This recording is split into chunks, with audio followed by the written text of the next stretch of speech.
Hey guys, welcome to the channel. Welcome to today's only episode where we explore the idea if you could only collect from one brand, what 3 watches would you choose to adorn your wrist for the rest of your life? Last week we talked about Rolex. This week we're exploring Hamilton, and next week we're going to be taking a look at Oris. Now, my personal favorite Hamilton, hands down, without a doubt, not even close, is actually a prop watch that was used in a 1960s science fiction masterpiece, Stanley Kubrick's 2001 A Space Odyssey.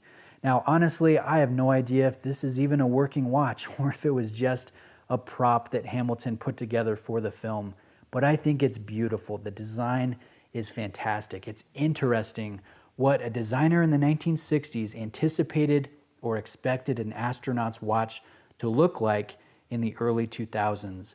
And if you look at this, it's pretty smart. It conforms to the wrist. It's flat.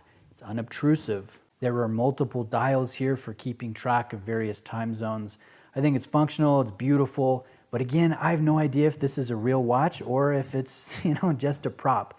So my picks are gonna be focused on currently available models that you could go out today and buy if you have a mind to do that. Now, I wanna get a sport watch, I want to get a dress watch, and I want to get a wild card piece that can kind of break it up, maybe add a little variety, some diversification, maybe when it comes to complication or color or design. So what would I pick for a sport watch? Well, I'm sorely tempted by another watch that was featured in a science fiction film. This one is the Murph that was in Christopher Nolan's Interstellar. I think it's a really sharp, handsome piece. Retails for about $1,000, has the H10 movement and 100 meters of water resistance. But here's the thing, it is fairly large at 42 millimeters. Now that I can wear a 42 no problem, but this one wears bigger than a 42. And I would have concerns if I'm only wearing 3 watches and I'm picking a watch that wears big, that might become cumbersome over time. So although I really love this watch and I would love to wear this, I think I need to go with the safer pick. And for me, that's another khaki model. This is the Khaki King automatic on a bracelet. Retails for $595, 40 millimeters in diameter, H40 movement, and a lower water resistance at 50 meters. Now that might be a little disappointing considering this is a sport watch. This also has terrible luminescence, but the proportions, the thinness, the functionality of the day-date feature, the 24-hour indexing, I think this would really make a great daily wear piece. It comes in silver and it comes in black, and I would choose black because I think it's just a little bit more versatile. Again, we're only choosing 3 watches from this brand. Now, what would be my dress watch? I'm really interested in the Intramatic Automatic. Comes in 38, 42. I would choose the 38. It's about $1,000. It has a 2892 nice thin ETA movement, 50 meters of water resistance, and a beautiful bracelet.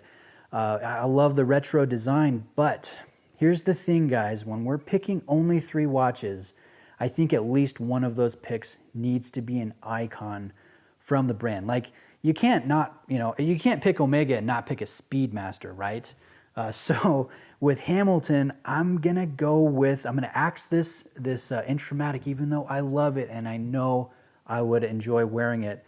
I'm gonna go with a Ventura, an automatic. This one again is around $1,000, 21 millimeters in diameter, about 11 millimeters in height, H10 movement, 50 meters of water resistance, but just dang cool. The angular nature of the design.